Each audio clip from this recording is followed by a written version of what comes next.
Hello, welcome to the Wildline podcast. I'm your host, Dan.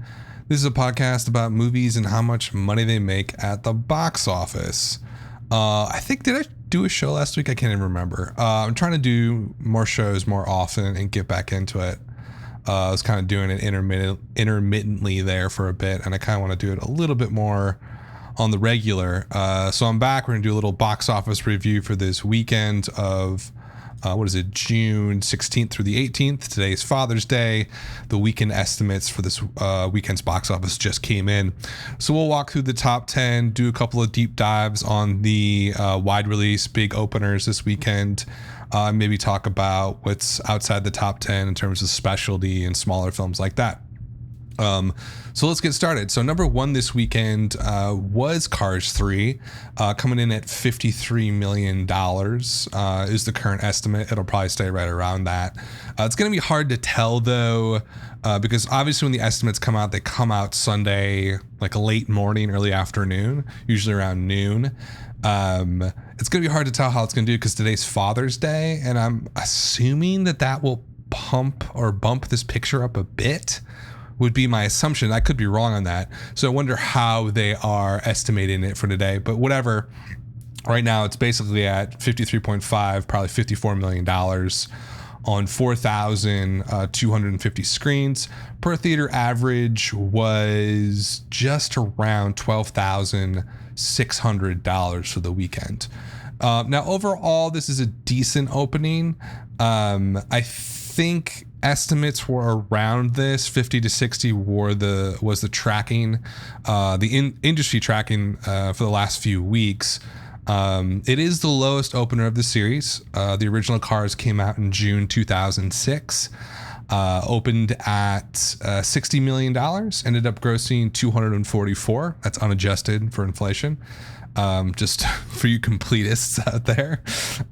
Cars 2 opened up in June. I guess they love like the second or third weekend of June. Cars 2 opened in June of 2011, opened up at $66 million, ended up at 191. Bigger opening than the first one, but lower overall take. I believe there was a quality issue. I've never seen a Cars movie, but I do know that people think Cars 2 was kind of a train wreck. A car wreck, maybe, whatever. You know what I'm going for here. So Cars 3 opened up at 53. That is significantly lower than Cars 2. And if you consider there's probably a 3% rate of inflation every year, it's been 6 years. So, it's even without inflation, it's a $13 million drop on Cars 3 from Cars 2's opening. With inflation, it's obviously going to be a little bit or quite a bit more than that. So I think overall, Disney's going to be happy with it. They're not going to be that upset by this performance. And if we look at the quality and what people thought of it, that's going to tell us a lot more about the legs. Now, with a children's film like this, we expect the legs to be, or the multiplier from the opening weekend, to be at least 3, right? Children's films in general are over 3x. Normal movies probably around 2.5 to 3x, in that range. Children's movies are a lot higher. Horror movies are a lot lower usually. So they're expecting a 3x multiplier on this. And if you use that as a basis, compared to what it did opening weekend, 3x times 53, you're looking at 160 total take. That wouldn't be that bad. My guess, though, is because it's a sequel, and sequels in general tend to be front-loaded and have lower multipliers, if you offset that from the fact that it's a children's movie, 160 probably would be a good take for this. I have not looked at the upcoming schedule here to see what kind of children's films are out there. But children's films are just a special beast. Like, if there's no other children's film out there for a month, it's going to eat up all of those dollars. Like, there's just a set amount of money that people spend on taking their kids to the movies, and whatever's out is out. There's not a huge difference. Now, obviously, if it's a really good movie, they'll go out of their way to see it. But Cars 3 seems kind of middling. Let's see what the cinema score said. A cinema score, not that surprising. Usually these movies are so market tested and curated that they're not going to be a terrible experience for the people that go and see it opening weekend. And I think cinema score is specifically, I want to say opening night, preview night maybe, and the Friday. Because cinema score usually comes out Friday night, so it doesn't take into effect Saturday audiences at all, nor Sunday audiences. So you're only going to get the people who were really dying to see the film. That's why it's so skewed. Like if you get an A cinema score, it's like, that's really good. The people who wanted to go see it immediately saw it and liked it. And if the cinema score is bad, it's especially bad because the people who are really excited to see it hated it. And so anything below like a B- is really a train wreck of a film. In any event, on cinema score, Cars 3's got an A, so I think its legs are going to be pretty intact, I would hope. The critics gave it a 65% on Rotten Tomatoes, so a majority, not even a majority. It got a fresh rating, which I guess is like 60% on Rotten Tomatoes, so it just passed that. Audiences were kind of mixed on it, so this is where it's interesting to compare cinema score with the audience score of Rotten Tomatoes. I like cinema score. Well, I've ranted about cinema score so many times on this podcast, but I do find it interesting, and it is valuable because it's a single sort of set of data. They use the same criteria over a long extended period of time, in this case since the 70s, so that within the system of cinema score, you can relate films to each other, and it makes sense to some degree for the most part. I don't really think it's an objective sort of measurement of audience enjoyment. And that sounds kind of counterintuitive. So why is it important? Well, it's important because if a certain movie gets a C and another movie gets an A, that is a real difference within that system of measurement. But is it objectively measuring audience enjoyment? I tend to think that it's kind of skewed, and it doesn't really do a great job of measuring the real experience of film goers. I kind of go towards Rotten Tomatoes score a little bit better. It's a huge sample. It's not scientific in any stretch of the imagination, but it almost makes it a little bit more accurate, ironically. In any event, I could go on about rating stuff all the time. I use both. Just in short, I use both. I think they're both interesting things to look at. The audience score on Cars 3 is 79% on almost 15,000 ratings. Big sample size. Basically what that says to me is people have thought it was decent. They didn't think it was terrible. That would be more like below 75 in the 60 range or lower. But they did not think it was great. That would be well into the 80s and 90s for some film that people really enjoyed. So I got two sort of mixed messages. The people who went to go see it right away enjoyed it a lot. But the current score on a Sunday here on opening weekend is 79%. So I'm getting a mixed message here. So what does that mean for the film? Children's film, so its multiplier is probably going to be above 3, but based on what I'm seeing here, it's not a home run children's movie, so it's not going to hit 4. It's probably not going to get 3.5. You're looking at low 3, so a little bit north of 160 probably at the end of the day domestically. Overall, I don't see how Disney would be and Pixar would be upset with this. This is pretty much their standard, hey, let's make another one of these movies.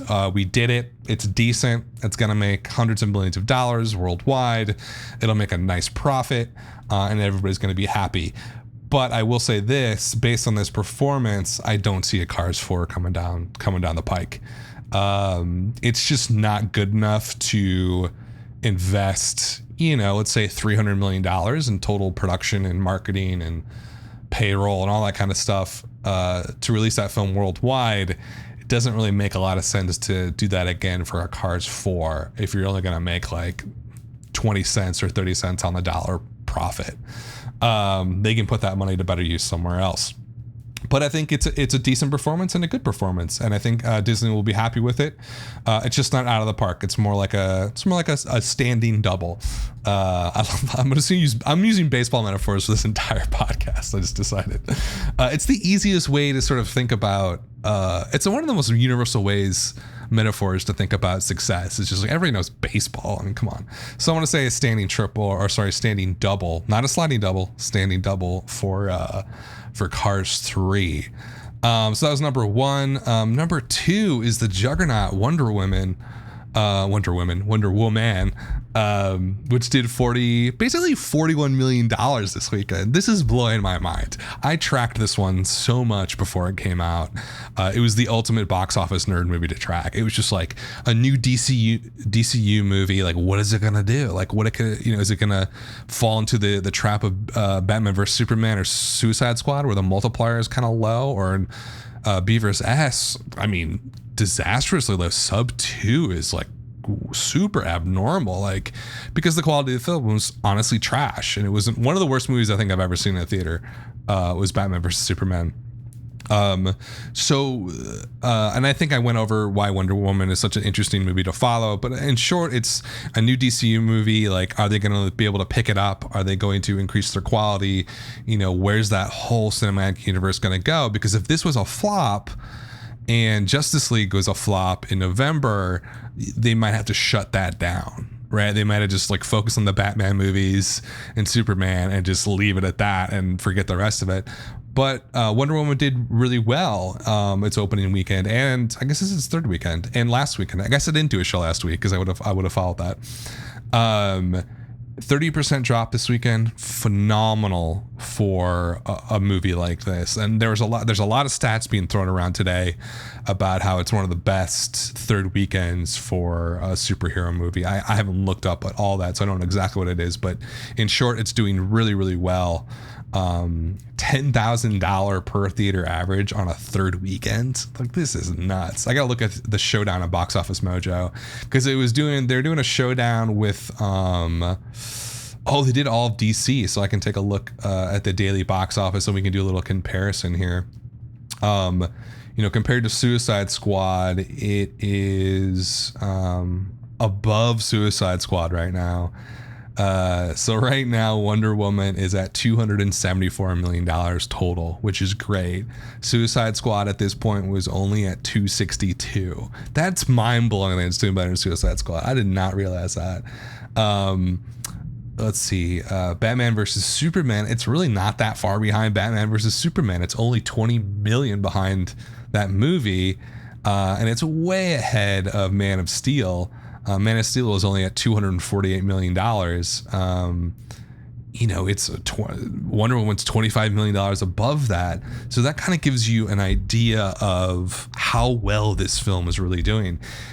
To me, it feels like, based on the production budget and the expectations, the best performing DCU film ever, essentially.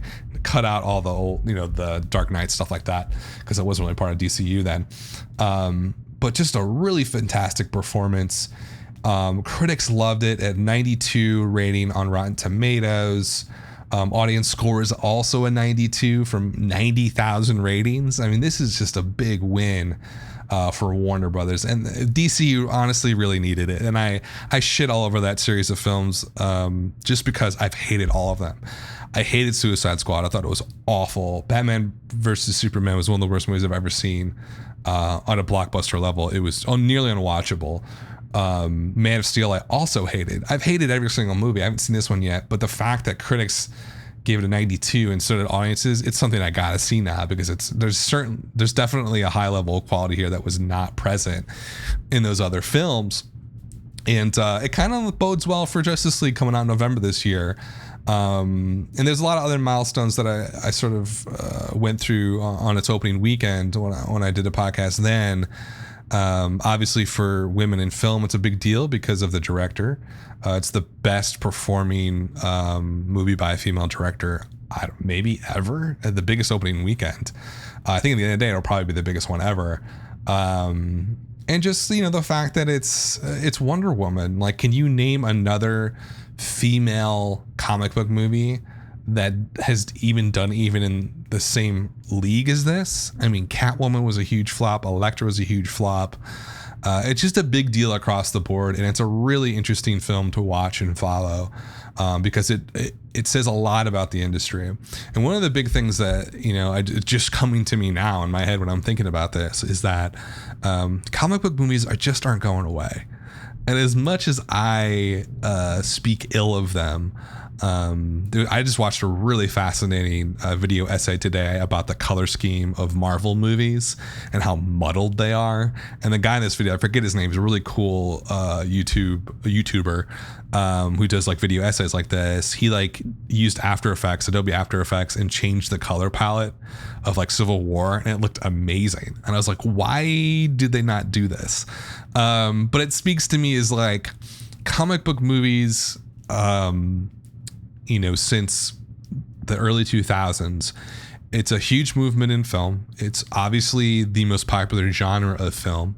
It's the most successful group of films that has ever happened in Hollywood. There's no other genre movement that comes even close to that. Sorry if there's thunder outside. It is storming here in Tennessee, and it's just this huge kind of once maybe in a lifetime phenomenon.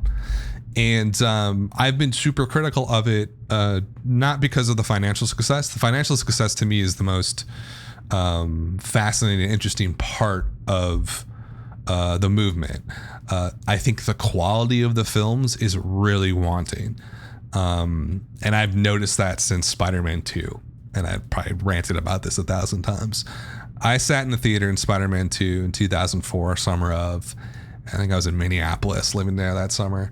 And I was just blown away by how shitty I thought the movie was. It just felt so cheap and so cartoony. I just didn't connect with that movie at all, and I absolutely fucking hated it. And from that moment forward, I've always had an issue with comic book movies, just because I feel like they use convention in place of good writing and good art. And that's probably a really tough, maybe even a cynical criticism of comic book movies.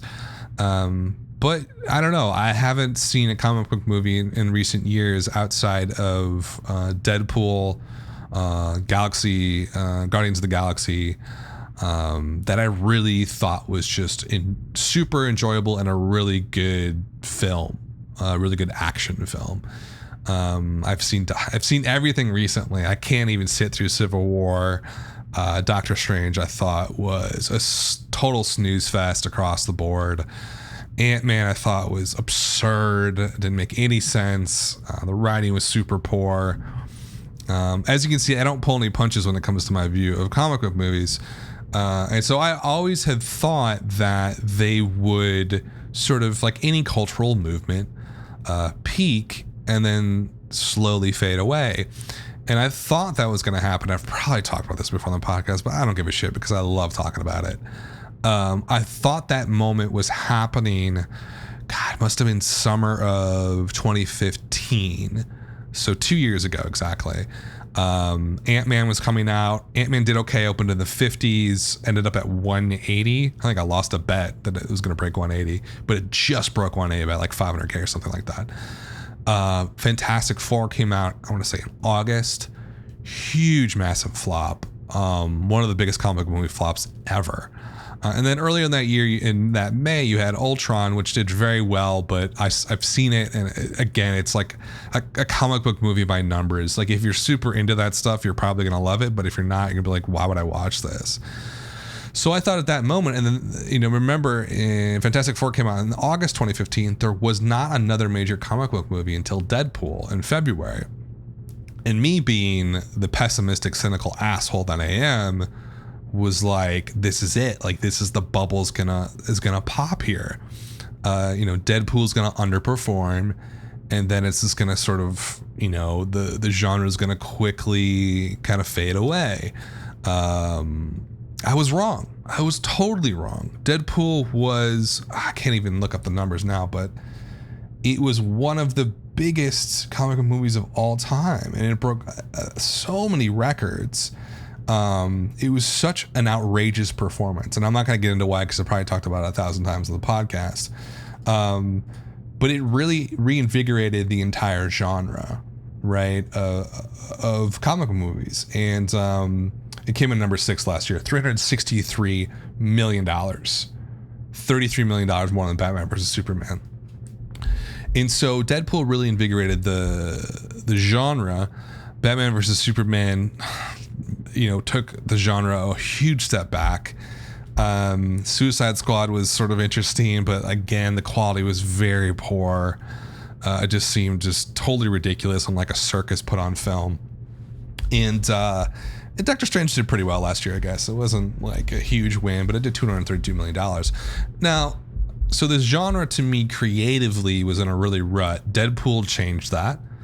And Logan, learning from Deadpool, changed that as well this year. Did so well this March. But it seemed to me that the mainline big film comic book movies looked to X-Men Apocalypse last year, which was a pretty bad flop. I gotta even figure out what it did. It only did $155 million. Civil War opened to more than that in a single weekend. That's a massive flop for X-Men, just massive. So you have a lot of strands going on here with the comic book movie genre. You have the fact that the old franchises and sort of surefire, should be surefire hits, failed. X-Men failed. Batman vs Superman failed. Did they make a lot of money? Yes. Like when I say failed, it's like Batman vs Superman, I think took home like $100 million or something like that. But Batman vs Superman should have took home $300 million in profit. There's no reason like it wouldn't do that. Like they fucked it up. They totally fucked it up. And only made $100 million. And that sounds ridiculous, but you can't think of it that way. You have to think about ROI. Every dollar I spend on a film production, how much money am I getting back in profit? And the ROI on Batman vs Superman was not great. And the quality was really poor. And I felt kind of the same way about Suicide Squad. So on the high level, these big ensemble comic book movies weren't doing well, but these individual character movies are doing well. Deadpool and Logan, noticeably this year. And then we have Wonder Woman, right? At this long spiel that I'm going on about comic. I could fucking talk about this shit all day. I gotta mark this episode explicit, by the way. It's dropping F-bombs everywhere. Wonder Woman sort of breaks the mold because on the one hand, it is an individual comic book movie sort of origin story film. Kind of feels like kind of a one-off leading up to Justice League, right? So it was successful like Deadpool and a Logan, but it also felt like a very, very huge film. Like it was supposed to be on the level of a Civil War or the third Thor or a Guardians, and it succeeded on that level as well. So in terms of the genre and taking a big step back and where the genre is going, it's not going anywhere. When I thought the genre was going to fall apart at the end of 2015 going into 2016, it just felt like it had been played out, and that like, God, do I want to see another Iron Man movie? Do I want to see another Avengers movie? And all these things are still coming down the pike now, but there is a path within the genre that seems like it's fresh and new. And that surprises me more than anybody. The fact that Wonder Woman's doing so well suggests to me that there is still a huge potential to make new exciting films within a comic book genre, which is something I thought I would never say 3 or 4 years ago. But it does feel like there is an opportunity, especially with something like Logan and Deadpool, to take a different perspective of it. Now, on the other side of that coin is the fact that we're going to get more Avengers films. We're going to get Justice League this fall. Are those movies going to perform at a level like Wonder Woman, or in terms of like ROI, how much money they put in, how much money they get out? I don't think so. And I don't think we'll ever get again to the peak of the original Avengers movie, which came out, 2012, and basically broke every concept of a rule on the box office. It was outrageous. I still think that will be the true pinnacle of the genre in terms of financial performance. And I think that there's going to be great returns in these films moving forward, but I think I do think that the genre, at least the Avengers sort of creative cycle of the genre, that is huge ensemble comic book movie films with 10, 12 main characters, I think those will slowly diminish in their return on investment. And I think they'll be around for the next decade probably, but I think at some point they won't be financially viable. Now, what I think the real opportunity in the comic book genre is these one-off films that tell really unique and interesting stories with a very specific tonal, very specific perspective and tone to their the type or the way it's shot or the way it looks. Deadpool is a great example of this, where it didn't feel like an ensemble comic book movie. It felt like very much a product of Deadpool's perspective, super ironic, kind of a smart ass, and the movie felt that way. I guess that's what I'm trying to get at, is that those films allow for more creative opportunity and openness. Logan's another great example of this really sad, dark struggle that you just couldn't do with a Civil War film, because they're too much a product at the end of the day, and that product needs to hit certain specific points creatively that the audience expects. There's not a lot of width to work with there creatively, but on these one-off characters like Wonder Woman and these one-off movies, is Aquaman coming out this year? I don't remember. There is an opportunity to do something different. And I guess that's the point I'm trying to get at, is like, I think the top line comic book movie ensemble pieces will slowly fade, and I think these one-off, more creatively open films in the genre will take over, and I think that's good. As much as I'm critical of the genre, I respect the fact that it finds a way to reinvent itself like every 4 or 5 years, and it just keeps going and growing stronger. So that's my extended rant on Wonder Woman and what it sort of means for the comic book genre. So Wonder Woman, we're like 27 minutes in, and we're only on movie number 2 of this weekend. Ridiculous. Anyways, Wonder Woman number 2, 40.7 million is the current estimate. Really great 30% drop. Number 3 is the Tupac biofilm All Eyes on Me. Popped off at $27 million this weekend. I guess that was sort of within tracking. This movie didn't make any sense to me. It's a Lionsgate film. It only opened on 2,400. My guess is they focused on the African American demo, and so that's why it wasn't like a super wide release, because it's not going to open up in, like, let's say a rural Omaha theater, but it'll open up on like big city theaters, like all of them. So they cut about like 1,600 theaters out of a normal super wide release on this one. Great 11,000 K per theater average. You can't complain about that. Although it really sort of died later on in the weekend from the estimates. It opened up at 12.8 million, did 20.4 on Saturday. They're estimating did 12.8 on Friday, did 7.7 on Saturday, and only 6.5 today on Sunday. The consensus here is that it was super front loaded, is what people were saying. Critically, total disaster, 24% in Rotten Tomatoes.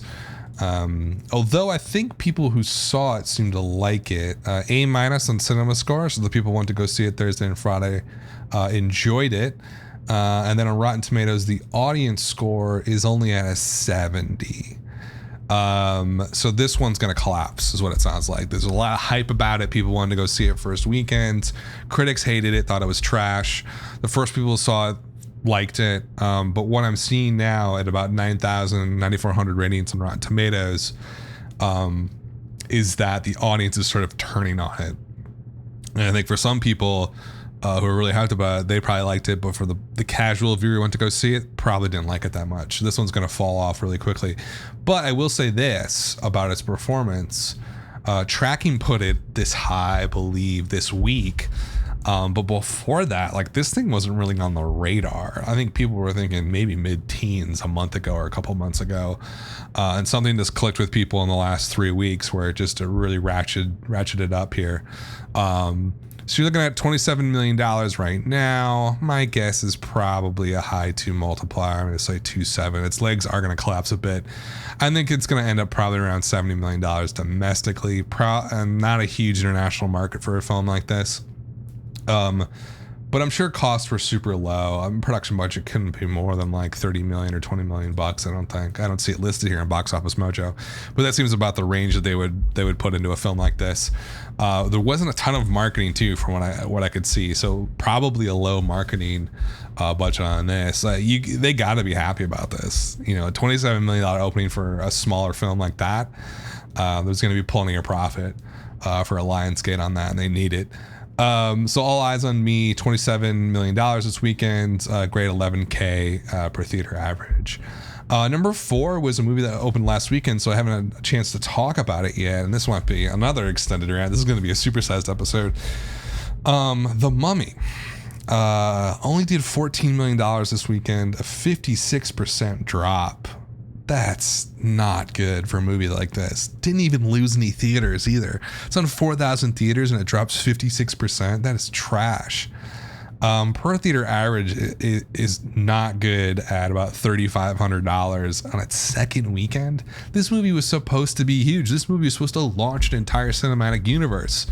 The whatever you call it, Monsterverse, or whatever the fuck Universal was trying to do. This one kind of surprised me. Just because I thought that the trailers were good. And it seemed exciting. That first trailer with the plane crash just seemed like right on the money. I feel like Tom Cruise is a really bankable, one of the last bankable A-list movie stars that can be a big draw for a movie. But this clearly sort of disproves that. They bet a lot of money on this film. And I think in terms of why it has flopped so much, I think Deadline did a really good article. They always do great articles about why things flop. I guess from my perspective, there's a lot of reasons why this thing probably didn't do so well. One, the assumption that Tom Cruise is an A-list bankable star is incorrect. He can maybe float a movie like Jack Reacher and Jack Reacher 2 and get them in sort of like okay range, like $50-80 million total take. But a huge movie like this, he's not going to draw, you know, the $60 million opening weekend crowd. He doesn't have that power. I don't know if anybody does anymore. It's just a different universe than it was 10 years ago, but certainly a massively different business than it was 20 years ago, where someone like a Will Smith could, you know, get, you know, a ton of people to go opening weekend, right? He had that power just on his celebrity alone. That doesn't really exist that much anymore. And I think Tom Cruise was one of the last holdouts, but I don't think it's going to last, unfortunately. I think he's sort of, despite the fact I think he's a great I think he's just a great professional actor who apparently is a joy to work with. The dude's like in his early 50s. He looks like he's 30 years old. I mean, he's just the epitome of an A-list movie star. And, you know, he couldn't carry this film. And I think, you know, maybe it was a mistake to have so much of this movie ride on his star power, because it just wasn't enough. In addition to that, you have a huge quality problem. Now, the marketing was good. So it should have helped, this thing open up a little bit better than it did. It only opened at, what was it, $31.7 million. That's not terrible, right? But if the quality was there, even on that smaller opening, this could have easily broken $100 million. It easily could have had a 3x multiplier. Just because it's the summer movie season, it's a big action film. Universal I don't even want to know what the marketing budget on this was. Someone, I think in Variety, was saying the marketing budget was $100 million. There's no fucking way. This was only $100 million. The marketing on this was one of the biggest marketing campaigns like I've ever seen for a film. Had to be in the 120s, 130s, maybe even higher range, because they were viewing it as the launch of an entire cinematic universe. So they're going to put a lot of extra cash in this. PG-13, it should just have a lot more people going to this. And so, if the quality was there, I could see a 3x multiplier. That's absolutely not going to happen, as evidenced by its 56% drop this weekend, in its second weekend. And critics just savaged this film. I mean, savaged it. 16% on Rotten Tomatoes, 16%. Average rating, 4.2 out of 10. They basically just pissed all over this film. One of my favorite interviewers with BBC Radio 5 or whatever, he has a great sort of rant about this film, where he's basically like, the entire time I was watching it, I realized that I just wish I was watching the actual movie this movie was imitating. He's basically like, this movie is like, this scene reminds me of Raiders of the Lost Ark. Man, I really wish I was watching Raiders of the Lost Ark instead of The Mummy. It's a hilarious bit. So the quality here was a huge problem from the critics, but even more of an issue is the fact that audiences hated this film. Right now, it has a 44% on audience score for Rotten Tomatoes. That's one of the lowest I have ever seen on 40,000 ratings. So whatever happened here, it's a quality problem, not a marketing problem. Maybe the whole floating Tom Cruise a little bit too much, having him front the film so much, it was a mistake, but they made a shit film. And when you make a bad film, no one's going to go see it. And the fact that you made a bad film no longer takes a week to get around the world. It's instantaneous. Like Thursday night when people see this, it's all over Twitter what they think. So like word of mouth travels basically in a millisecond. And when you make a bad film, it's going to hurt it immediately, as opposed to having a sort of delay effect on that. So, this is a total disaster. It's a much bigger disaster than it was opening weekend. Because opening weekend, 31 million for a movie like this is way too low. I would expect at least a $50-60 million opening for something this big. They screwed it up, and they made it even worse by making a bad film, right? Like, you could argue that the low opening was because of just maybe, I thought the marketing was great, but maybe other people didn't connect with the marketing. You could blame that, but now with these drops, it's just a quality problem, right? And I don't know, this really puts into question the whole cinematic universe. It's a big deal that this thing flops so hard. Maybe international, it can make some of this back, but I hate that excuse. I hate when analysts or whoever or Universal is going to be like, well, we'll make all the money in China. No, you won't. You're not going to. It doesn't work that way. The domestic market is still the most important market in Hollywood, and it probably always will be for at least the next 20, 30 years. This is a flop. There's no other way to put it. A huge failure by Universal on this one. In the future, they just have to make good films, right? Hire better writer, hire better director, you can learn from Marvel on this. Despite the fact that I don't like a lot of their movies, they're always entertaining and they're always high quality products at the end of the day. And you can never make that criticism against Marvel. They always have a high quality product. This is a shit product, and you should not push it out the door with $100 million in marketing. People just hated this, and it's going to lose Universal a lot of money, and it might destroy that entire monsterverse that they're going to create, which could have been, a multi-billion-dollar franchise. But they blew it. They blew it by making a bad movie. And so that's my sort of take on The Mummy opening up at second weekend here at 14 million, 56% drop. Pretty terrible. Number 5 was a really strange film. 47 Meters Down. This is the story of two girls who go, cage diving with a great white shark, and the cage sort of, the rope breaks and they end up in the bottom of the ocean and they can't get back to the boat because the shark's there.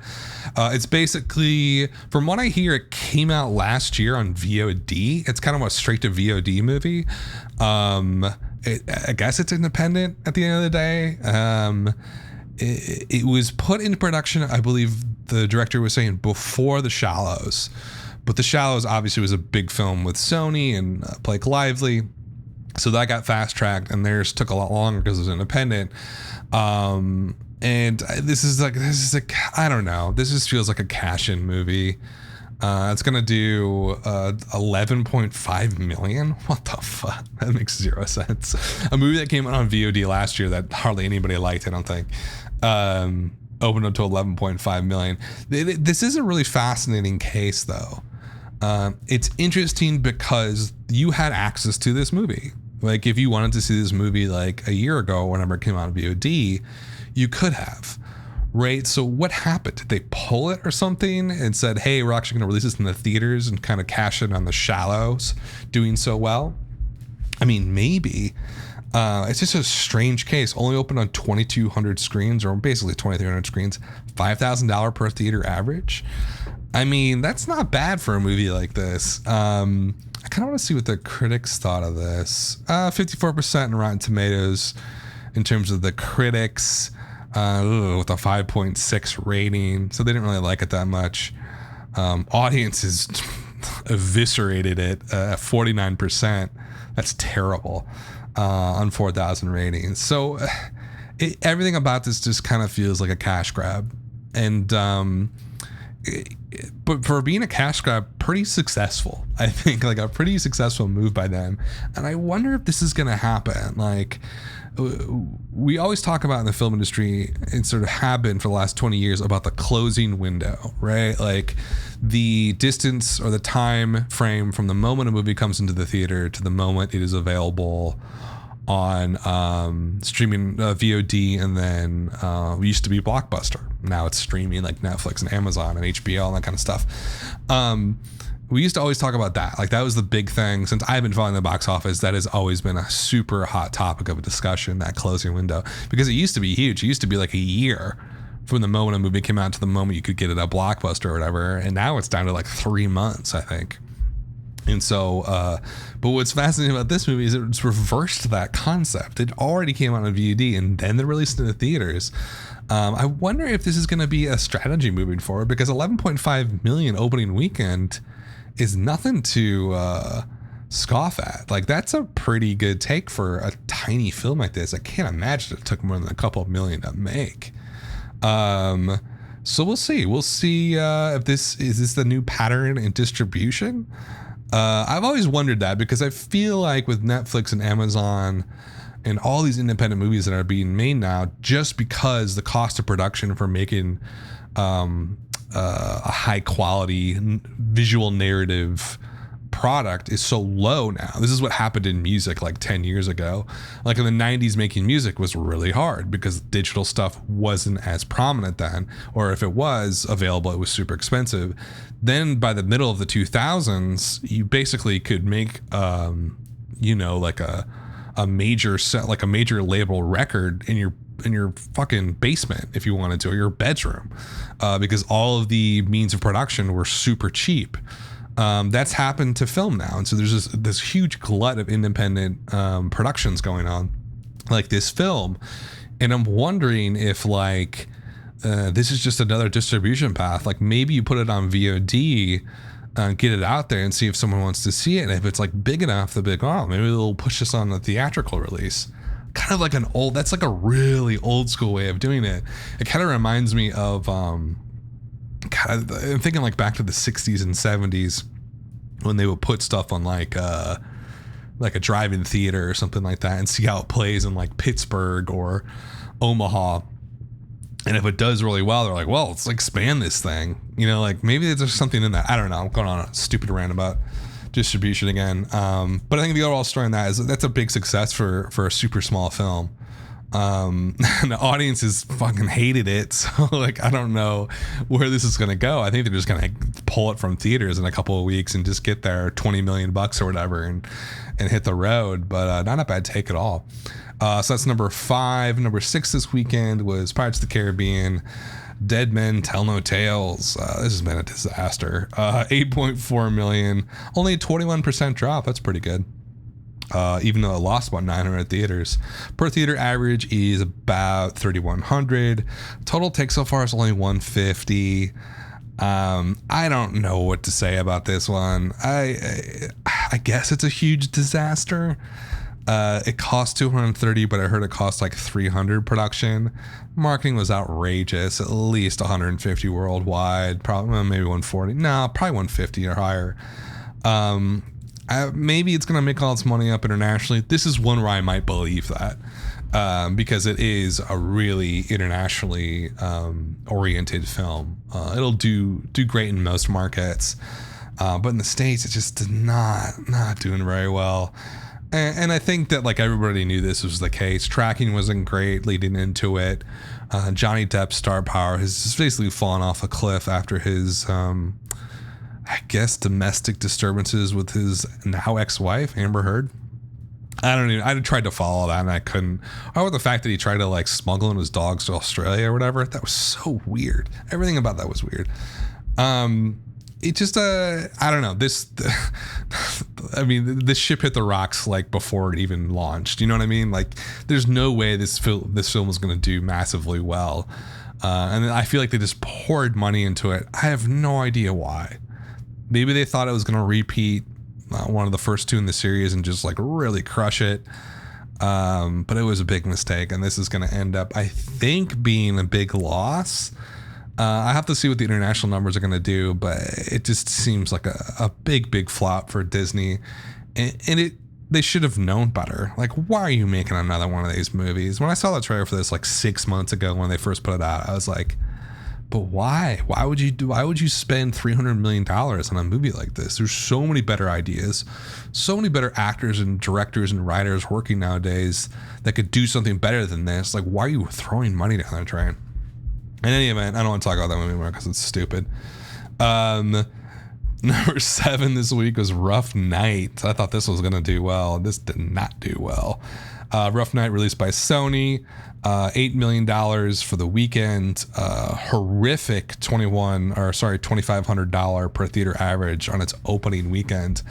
Deadline did a great little segment on their box office weekend update about why this did so poorly.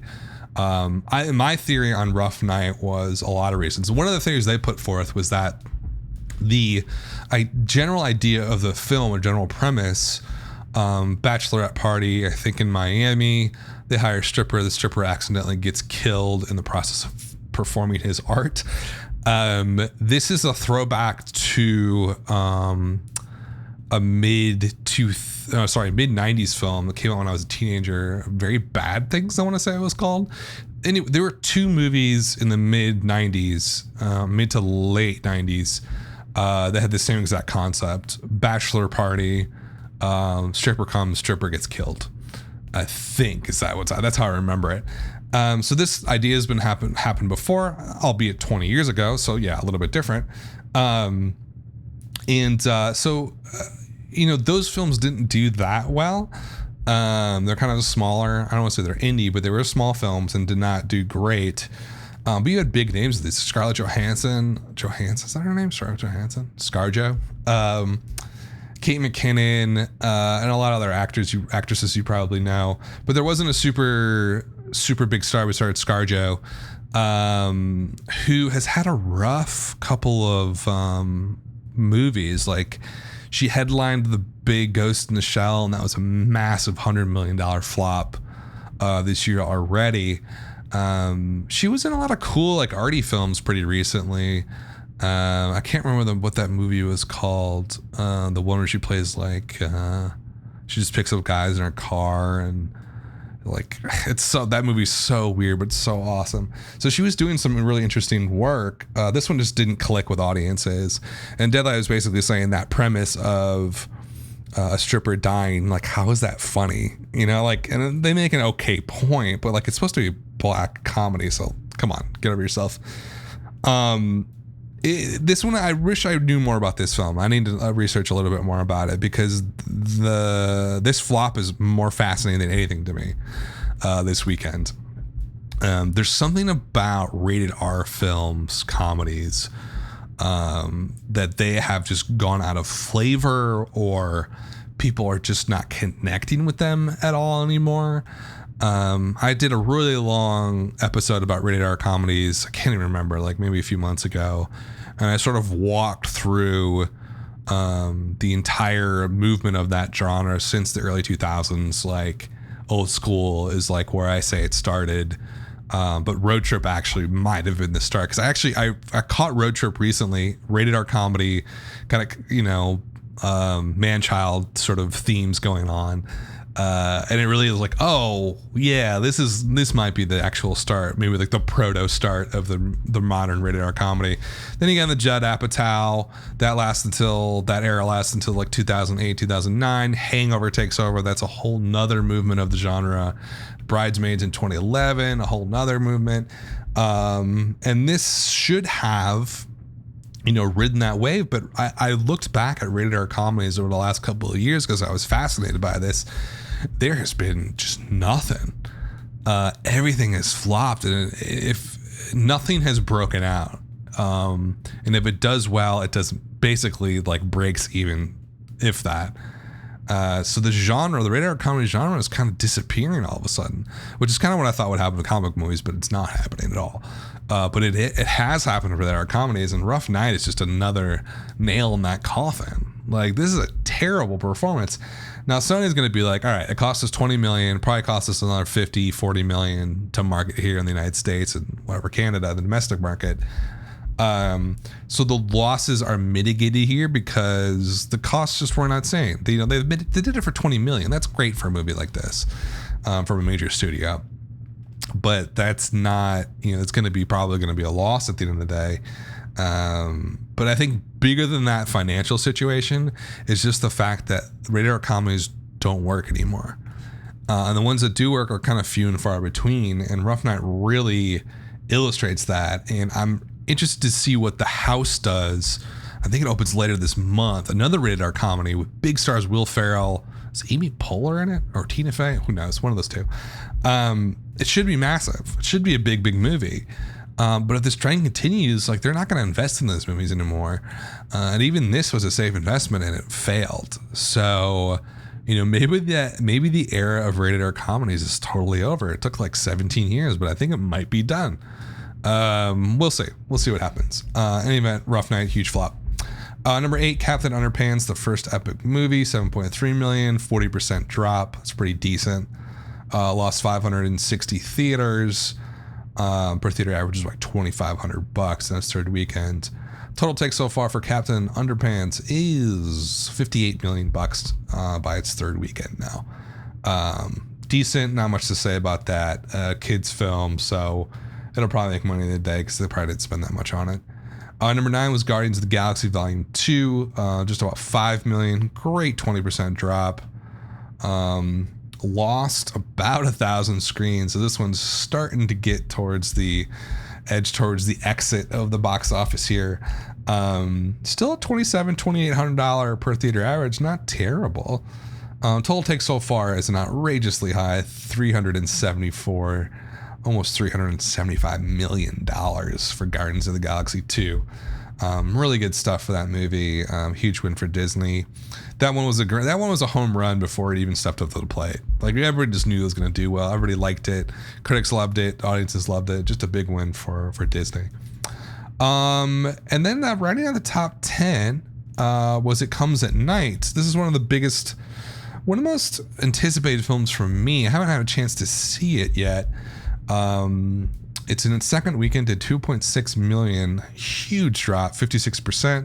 That's not that surprising because it's marketed as a horror film, but apparently it's not a horror film. It's just a thriller. That became a huge point of contention with this film. The way it was marketed was, hey, this looks kind of like a supernatural horror film. It Comes at Night sounds like a monster or something, right? And the red door kind of seemed just like, what, it felt very horror-esque. But apparently it's not a horror film at all. And a lot of people felt slighted by that. I'm trying to find the cinema score, and you can tell that it was mismarketed. The people who went to go see this Thursday and Friday of opening weekend gave it a D. A D. That's one of the worst cinema scores I've seen the last few years. There's only like 7 or 8 films that ever got an F, but D is certainly just a complete train wreck. Like, they totally fucked up. They fucked up and mismarketed this thing really poorly. And so you can see that in a 56% drop, right? Like, it's not going to make any real money. It's A24, like they're an independent sort of film production and distributor. They always make really high quality films or choose to distribute high quality films. The critics really like this one though, so it's such a weird dichotomy, right? 87% in Rotten Tomatoes, fantastic, right? That's great. 7.4 out of 10 rating, also great. That's on 130 reviews, so it's not a small sample size, even though it's an indie film. But the audience score is 43% on 12,000 ratings. Like, that is bad. And so it's a very interesting dichotomy for a couple of reasons. One, the marketing was amazing on this, but it tricked people, and people do not like to be tricked. I'll tell you that much right now. The cinema score of a D and a 43% Rotten Tomatoes is an absolute disaster. The fact that critics loved it says to me that this is a really good film. And it sucks that they chose to market it that way, because people will not get that bad taste out of their mouth with this film. And I think that The Witch was kind of had a similar problem. Although I think The Witch wasn't marketed incorrectly. I think the movie was so good that a lot of people were too stupid to get it. A lot of people wanted that movie thinking it was going to be a jump scare movie. I was like, shut the fuck up. Like, this is real horror movie. Like, this is not like I Know What You Did Last Summer 23. Get over yourself. Such a defender. That's probably the best film I've seen in maybe 3 or 4 years, was The Witch. I'm a huge horror fan, and I thought it was amazing. But it might have been a little bit mismarketed. This one has been massively mismarketed. And it's going to cause this film problems all the way through its cycle. Like, VOD is going to suffer from this. Streaming is going to suffer on this. The price for streaming is going to go way down. And then whoever chooses to buy it for premium cable, like HBO or Stars or whoever, or Cinemax, they're going to get it at a bargain because they fucked up. Like, they told somebody they were going to get a taco and they got a hot dog instead. Like, that would piss people off, although both be good. But, like, people hate that. And the last thing a person wants to do is say, man, I really want to go see, like, a cool, like, creepy horror film. And they go in there and it's like a thriller about a pandemic. Just a bad idea. And a lot of the horror sequences in the trailer apparently are dream sequences in the film. Just a stupid concept here. Now, I'm still going to see it, and I'm probably going to love it, because if the critics love it on this high of a level and it's kind of like a creepy thriller, I'm guaranteed to love it, almost. But it was bad business decision by A24 and their marketing team. I've been going on for a while here. Should we break the hour mark? No, we'll break the hour mark. Why the fuck not? So that was top 10. It Comes at Night. It's going to disappear really rapidly. They don't want that film in the theaters anymore, essentially, the distributors. Anything outside top 10? Yeah, Megan Levy, the Kate Mara movie. I guess it's like I don't know. Is it a Christian film? I guess it's not a Christian film. It's about a Marine and a dog. She befriends a dog, whatever. 2.3 million second weekend. Horrific 1,200 per theater average. That's bad. I feel bad for Kate Mara. I don't know what it is about her, but I just think, like, her sister Rooney just has a better feel for projects and choosing projects. Rooney seems a little bit more cerebral and picks more arty films. Kate Mara is just, I don't know what's going on. She needs a better agent or something. I don't know. I can't even get into it. She was phenomenal in House of Cards. How good was she in the first season of House of Cards? So good. I think she's a great actress, but she ends up in movies like Shooter. And, like, I can't even name the last, like, 10 movies she was in. They're all trash. She's Fantastic Four. Like, she just had a real string of bad luck. And I feel like the Megan Levy film was an attempt to, like, maybe rebrand herself a little bit as more wholesome. I don't know. Maybe she just liked the story. But it's another fucking disaster. I mean, like, I don't even know who put this. Bleecker Street Films, maybe? Probably. Yeah, Bleecker Street. I don't know what Bleecker Street's been doing. They're all over the place. They're a newer film company. I want to get there. Actually, you know what? I'm gonna take a close look at Bleecker Street and see what else they have put out. Oh, okay. So they started out with Eye in the Sky last year. They're brand new. Eye in the Sky, Lost City of Z, terrible. Eye in the Sky did okay. I guess. Oh no, they were all the way back to Danny Collins. That's my mistake. Danny Collins, Beast of No Nation, Netflix. They put out Trumbo, Bryan Cranston, Elvis and Nixon. Captain Fantastic was a great film. One of my favorite films of last year. Patterson was supposed to be really good with Adam Driver. Denial was supposed to be good with Rachel Weisz and Tom Wilkinson. So they're a really interesting film company. They're trying new things, and I like that. Now you compare them to another upstart, A24, and they really pale in comparison, to be honest with you. But I like the fact that Bleecker Street's trying different things and putting out some really good films and some not good films. This one's kind of looked like it was a Christian film when I saw the trailers. It looked like I was watching The Shack.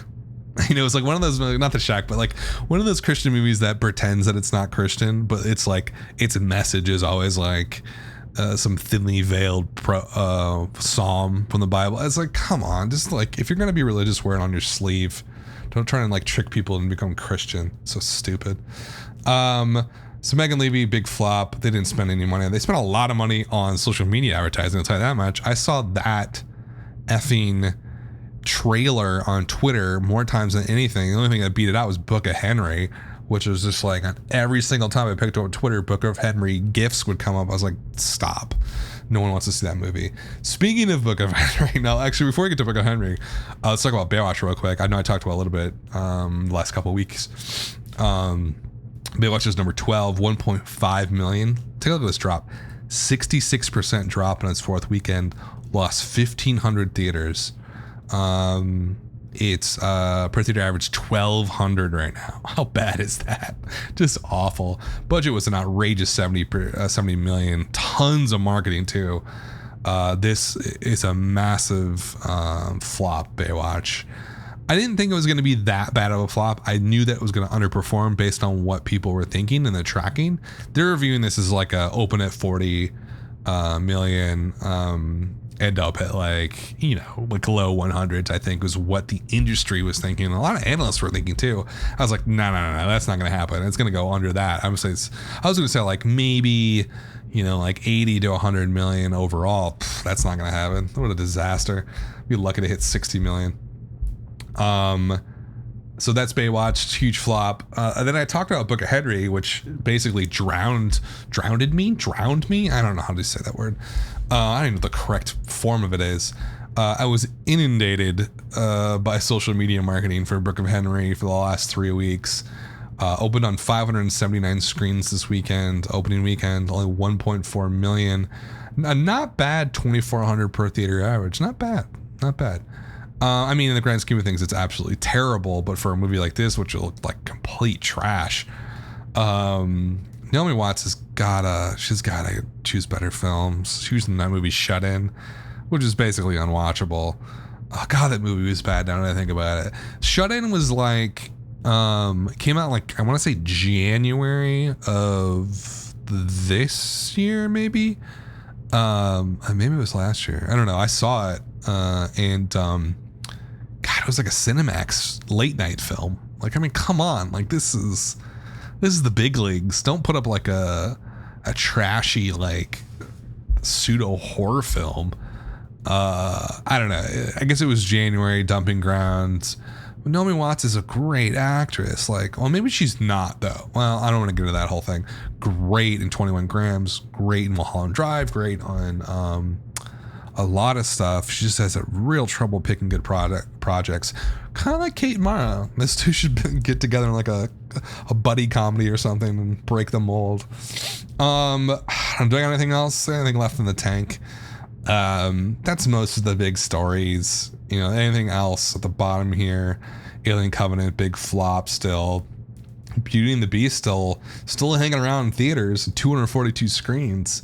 For $500 million just domestically. Unbelievable. Number one film of the year so far. Huge surprise to me that it opened I think 180. Anyway, that's this weekend. I'll stop rambling about that. Let's talk briefly about what's coming up this week. Wednesday, Transformers: The Last Night opens up on 3,900 screens from Paramount. Should be a big one, obviously. I have no idea where it's going to land. Is it going to be over 100 million? I think it's like probably like an 80, 90 million dollar open. What do the other ones do? I have never seen a Transformers movie all the way through. I tried to watch the first one, and the first one actually was kind of interesting. Came out in 2007, opened to 70 million, ended up doing 319 million. That's fucking nuts. Think about the multiplier on that. I can't do it in my head because I'm basically math challenged. 4.5x multiplier on the original Transformers. Insane. Second one came out in 2009. Another great multiplier, opened at 108, took in 400. There was one in 2011, Dark of the Moon, opened at 97. You know what's funny about the Transformers movies is their openings aren't massive. They're not like comic book level 150, 160, $200 million openings. They seem to have really good legs. They're like, the legs are over like 4 and 3x easily. Dark of the Moon opened at 97, took in 352. Like, what? Who would have thought Michael Bay had like who makes movies with great legs? He's like the anti Zack Snyder. Transformers: Age of Extinction came out in 2014, exactly 3 years ago almost. And that one opened at 100, 245. He broke the 3x multiplier streak. So who knows what this one's gonna do? My guess is probably 90 million. Nah, let's be honest, probably more like 80 million, maybe 70 million. I won't say 75 probably. That's the only big film this week, and the rest of June is kind of really interesting. Baby Driver's coming out on June 28th. Wednesday opening for that one. I've seen John Hamm's been all over the sort of talk show circuit recently promoting that one. I don't know. It's Edgar White. A lot of my nerdy friends are super into that one and are excited about it. I don't know. It looks okay. It looks pretty interesting. I don't think it's going to do any real business. I take that back. It might break out. It has. This has been a really quiet, strange summer so far. Everything seemed to be front loaded this year in March. April was a total fucking dead zone. May was big. Feels like it's been pretty quiet. And so maybe it's time for a breakout film like Baby Driver. So I'm cautiously optimistic that's going to do well. And then closing out this month is going to be Amityville, the Awakening. I thought that got pushed back again. I don't think that's actually opening. Despicable Me 3, don't care about that at all, but it's probably going to do well. And then when I talked about earlier, The House, the rated R comedy with Will Ferrell. So it should be a really fascinating end of the month here and see what plays out. There's a lot of runway for Wonder Woman to pull in a lot of money. People are saying 400 million domestic. I don't know. It's possible. Anyway, that's all I got for today, folks. I might be back next week. Might be back in a couple weeks or 3 weeks. Who knows? We'll see. Thanks for listening. This has been the Wildline Podcast.